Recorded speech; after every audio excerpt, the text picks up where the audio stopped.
30 on November 3rd, we'll call the Mandan Public School District Number 1 to order. First thing on the agenda is Pledge of Allegiance. Please join me for that. I pledge allegiance to the flag of the United States of America, and to the republic for which it stands, one nation, under God, indivisible, with liberty and justice for all.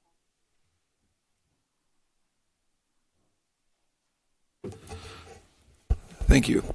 Is there any changes to the agenda? Any changes to the agenda? What are the wishes of the board on the agenda?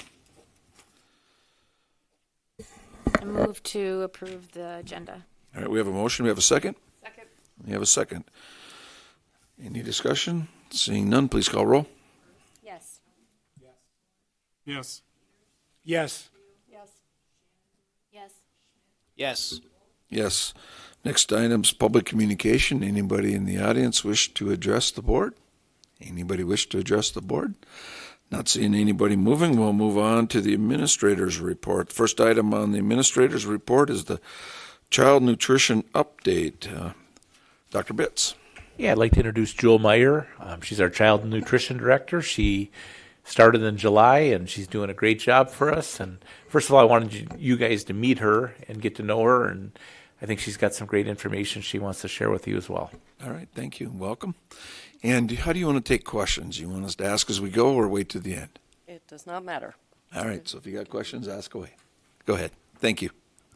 Good evening, and thank you for inviting me to speak tonight. My name is Jewel Meyer, and I'm the Nutrition Services Director. I'd like to start off speaking to you about our CEP schools. CEP stands for Community Eligibility Provision and is a program available to schools participating in the National School Lunch and School Breakfast programs.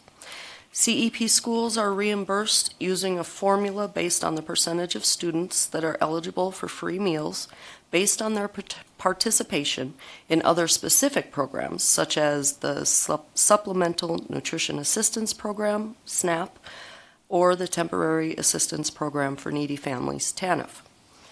These schools offer reimbursable breakfasts and lunches at no charge to all students, regardless of the children's eligibility status, and receive the benefit without collecting the free and reduced meal applications. Claiming percentages established in the first year may be used for a period of 4 school years and may be increased each year if the percentages increase. Schools must have at least 40% of their students identified for free meals through direct certification. If the family has students in other schools in the district, then they would need to fill out the free and reduced meal applications. This year, we have 4 CEP schools, which are Custer, Mary Stark, Lakewood, and Roosevelt.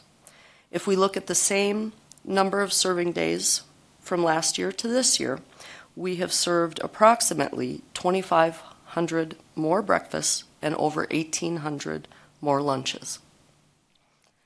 The next item I would like to address is how the new cell phone ban for public schools has affected breakfast and lunch participation.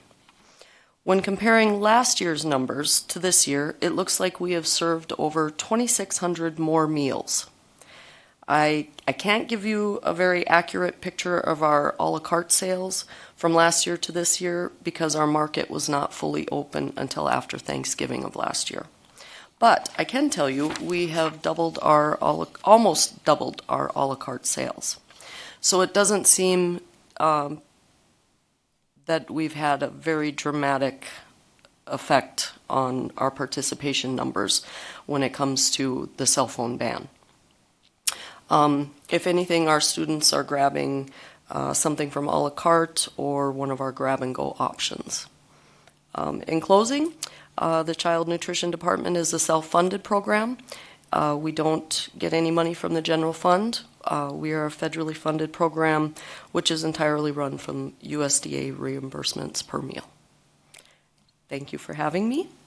And if you have any questions. Any questions? Any questions? You're not going to get off scot-free. I'm going to ask you. You mentioned SNAP in there, which is with the lockdown or shutdown right now is an issue. But we get funding through a different source. That's not affecting any of our school funding, is it? Absolutely not. Not at this point. That's what I No. thought. I just wanted to make sure if somebody was asking. All right. Yep. And I am surprised that our number of meals didn't go down. I'm a little surprised at that. But I'm glad that they're not. I'm glad that they're actually going up. That's a good thing. So, any other questions? Yep, go ahead. Along those same lines, so you were concerned with the cell phone ban that they were going to be leaving campus, right, and going to get lunch so they could be on their cell phones. But if anything, they're grabbing something to eat if they do that. Yes. What are you seeing for like people in the lunch? I mean, do you think there's So- more in high school and middle school? Students probably thought I was the weirdo driving around the parking lot for a couple weeks because I thought, okay, I'm going to check this out and go, we have the different lunch periods. And in the beginning, there was a noticeable difference, but as the school year has went on, I'm finding I try to go up to the high school 2-3 times a week and eat and just kind of, see areas where we can improve and change other things. But what I found last week especially is that they're staying in the commons area. They're staying in and eating. You have some leave, whatnot, but they're talking to each other.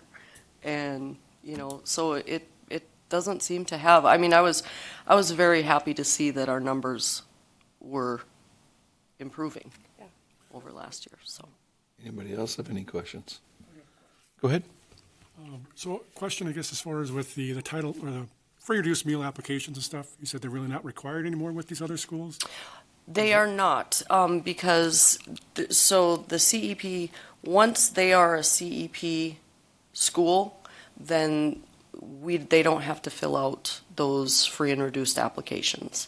All children in that school receive free breakfast and lunch. And we have to offer, it has to be breakfast and lunch. So, unless they have, siblings in another school, say the middle school or high school or whatnot, then I encourage them to fill out those applications. So are Title I funds tied anymore to those applications, or is that not the case anymore because of that change? Now our Title I funding is based on our census poverty data for the community. We do still use free and reduced applications as our metric for how we divide those funds, but that is something that we do internally. So it does, but not to the extent that it used to. It doesn't impact the total money that we're getting. We still use it as our metric when we divide those funds out as far as our neediest schools. We've talked about if there's other metrics to use. We certainly could. We just have not done that yet. Other questions? Well, Ms. Meyer, thank you very much for coming in and seeing us. Thank you Welcome for having aboard to me. Mandan. Thanks for all you do. Appreciate it. All right, we'll move on. Next item is enrollment update. Dr. Bitts. Yeah, this is a week old. This is from last Monday. You can see the top part is October 25th. Excuse me, I believe it's the 25th. I don't have it in front of me. October 27th, 2024, and the bottom half is October 27th, 2025. Just year-to-year comparison in our enrollment. You can see that overall we are down 11 students from a year ago. I guess the piece that I probably am honestly most concerned about, or I think that deserves most of our attention, is when you look at grades 3, 4, and 5 in 2025. If you add grades 3, 4, and 5 up, we have 1,129 students. If you take that same year and add grades K1 and 2 up, we have 940 students. So that's a difference of those 3 grades of a drop of 189 students that is going to be going through the system. That's an average of 63 students per grade. I don't know what's going to happen next year, but that's just something that we certainly want to monitor going forward so that we can make sure that we're right-sized and adapt to our enrollment. I don't know if you have any questions on that, but No, thanks. We're in, the second year of the projections we had, or the third year? we are, I believe, in the second year of the projections. Okay, normally we do it, about the fourth year, every 4 years? Third roughly? or fourth year, yeah. Okay. All right. Anybody have any other questions? Now, then we'll move on to the 26-27 calendar. Ms. Rederath? Yes, Dr. Rederath? you should see two options that I put in front of you of the calendar. Dr. Bitts and I drafted a couple of options and put them out with a survey to our staff. There was a link to the survey in your board packet, but we had 354 responses. About 60% of that was teachers, about 30 or 65 was teachers, 30% was classified staff, and then the administrators made up the rest of it. The highest priorities that were identified was having the Friday after Thanksgiving off.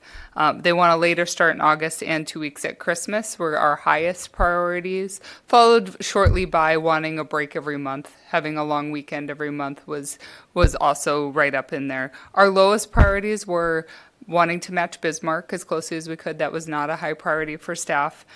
Early start was not a high priority, and Easter Monday was not a high priority for staff when we surveyed them. So using that feedback, we made some adjustments, and then Dr. Bitts and I have been going to each building to meet with staff to allow for calendar input on that. Honestly, option 2 that's in front of you is a little different than my original option 2 because of some of that feedback that we've gotten. So we will continue to do those sessions through this week. We have a few buildings left. And then our hope is mid-November to send out 2 options for public vote. So it would be for staff, it would be for parents, it would be for the general public to vote on. And we've historically done the majority vote winner would be our calendar that we would adopt. In addition, with our options we sent out, we also sent out our considerations to staff. Here are the things that must be in our calendar. If they wanted to take a stab at a calendar, they had the option to do that. We have not received any to this point. But that's where we're at with calendar. And if you have any questions or any feedback on that between now and about a week or so from now, please let us know and we can take that into consideration. And you said there's going to be a survey go out in about mid-November, right? Yeah, we'll bring it back to you November 17th. The survey results? Yep. Any other questions, comments? Take a look at it, provide some feedback if you want. All right, then we'll move on to the consent agenda, and the consent agenda review and consider approval of previous board minutes from October 20th, 2025, a SEP policy and personnel committee minutes from October 27th, 2025. What are the wishes of the board on the consent agenda? I would move that we approve the consent agenda. All right, we have a motion. We have a second? Second. We have a motion and a second. Please call roll. Yes. Yes. Yes. Yes. Yes. Yes. Next item on the agenda is unfinished business. We have no unfinished business, so we'll move on to new business. Under new business, we have review and consider approval of low bid to demo Old Mandan High School. Mr. Legacy, and can you also give us maybe an update on the asbestos as we go through that? Yeah, sure can. I'll start with that, actually, the asbestos abatement right now. They have worked through the main portions of the building, through office areas, and through the traditional classroom portions. Right now, they're chasing some pipe that's in the ceilings to get those mud joints out. They'll be working into the gym area soon. The gym area is going to be a challenge, but Dr. Bitts and I walked through, I believe that was Friday last week. I visited with their foreman. They feel they're on track to complete asbestos abatement by the end of November, which was their contract date. So Thank you. I feel good about that process. There's no questions. I'll just move into the bid tab. The bid tab for the high school demolition was included in your packet. Very, very surprised that we had 6 bidders in a good way. I did not know what to expect on this, so really pleasantly surprised. I give Icon Architectural Group a ton of credit on this. They required a mandatory pre-bid walkthrough, and we had a number of contractors show up that day, basically because of the pre-bid walkthrough and the amount of detail that Icon gave on the demolition plans. I think those contractors were pleasantly surprised, and they came out because of that. So they did a great job of getting more bidders to the table. I had asked a couple of industry experts on their estimates. They had all estimated between $2 and $2.5 million for demo. So you can see the bids were great. Hosier Worldwide was our low bid at just over $1.49 million. They do not have a start date at this time. They want to work with our asbestos contractor and they want to make sure that they can complete the entire project within 180 days of starting. Their intention is to start as soon as possible and to make sure that they can get all the seeding done when we reclaim that property within that 180 days. So it would be my recommendation that we approve Hosier Worldwide for the high school demolition. And I'll stand for any questions. All right, thank you. Any questions or any motions? I have a question. Go ahead. So Hoosier, where are they based out of? They're out of the Deer River, Minnesota is their company, but I think they've done a lot of work in the Minneapolis area. We only had one local bidder. Weiss & Sons is a local contractor. Veet, I believe, has a local office, but the rest of these companies are out of the Minneapolis, Twin Cities area. And what kind of, I don't know, would you call it a bond or what, they're all required to have? Yes, they have a North Dakota contractor's license. They also have a 5% bid bond. So if they don't complete the project for any reason, that we have access to that bond. I have no concerns about Hosier Worldwide. This is what they do. They are a specialty contractor. They come in, they do demo projects and specialty contracts just like this. All right, thank you. Yep. Any other questions? What are the wishes of the board? I'd make a motion to approve the low bid from Hosier Worldwide for the demolition of the old high school. All right, we have a motion. We have a second. Second. We have a second. Any further discussion? Seeing and hearing none, please call roll. Yes. Yes. Yes. Yes. Yes. Yes. Yes. Next item on the agenda is review and consider approval of first reading of the following policies: GBCA, background check screening procedure; GBCB, emergency hiring of classified personnel; GBI, employee evaluations; and GBRA, drug and alcohol-free workplace. I think we'll work through all four like we normally do on these with a motion at the end unless we need to change things. Dr. Ritterath, you want to start it? Yes, and really the only one with a substantial change is the first one with the background check and screening procedure. Most of it's clerical, but if you look at number 5, what that's referenced to is every once in a while we have individuals who don't have fingerprints. I know that sounds interesting, but they've either worked heavy construction or worked food service or things like that, and they get rejected because they literally do not have fingerprints. So this is some wording that we got from our HR director that basically we can do a name search on them and we can retain it for our records, saying that we chose to still hire them but they failed their background check because of basically lack of fingerprints. But we're able to do some other searches and just retain those for the records. So that is probably the biggest change in any of these policies. The rest of them are mainly just some wording things, an updated complementary document on GBCB. But that was really our only major change to these policies. And with that, if you have any questions, I can answer them. All right, any questions? All right, what are the wishes of the board on the first reading of the following policies? I would move that we approve the first reading of those 4 policies. All right, we have a motion. We have a second. And we have a second. Any further discussion? Seeing and hearing none, please call roll. Yes. Yes. Yes. Yes. Yes. Yes. Next items, review and consider approval of superintendent's formative evaluation. You have it in your packet here. You can see it's all 9s. Dr. Bitts continues to do an excellent job for the district. Fine job for the schools. He's done excellent work. It's been a pleasure working with Mike and his team. And somebody comment, make a thank you very much for all your hard work and dedication to Mandan. We talked to him about it earlier in regard to it. That's the normal every 6-month evaluation process. Any comments? What are the wishes of the board on the superintendent formative evaluation? You guys put too many big words together for me. I'd move to accept the formative evaluation as presented, and thanks, Mike, as always. All right, we have a motion. Do we have a second? And we have a second. Any further discussion? Seeing and hearing none, please call roll. Yes. Yes. Yes. Yes.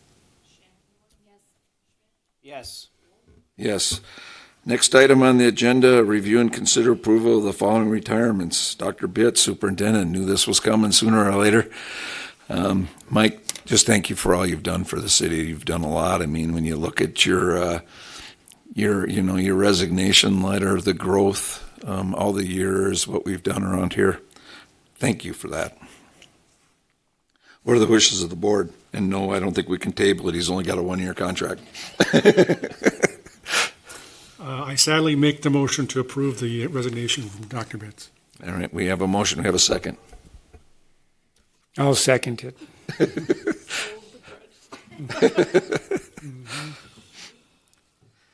Any further comments or discussion?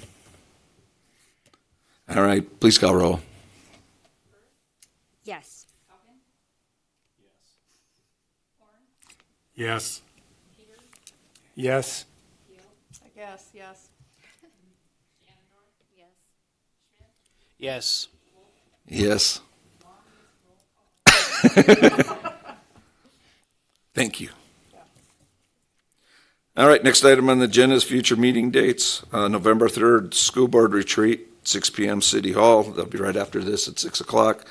November 17th, regular school board, 5:30 p.m. City Hall. December 1st, the Wellness Committee, 4 p.m. Mandan Middle School Library.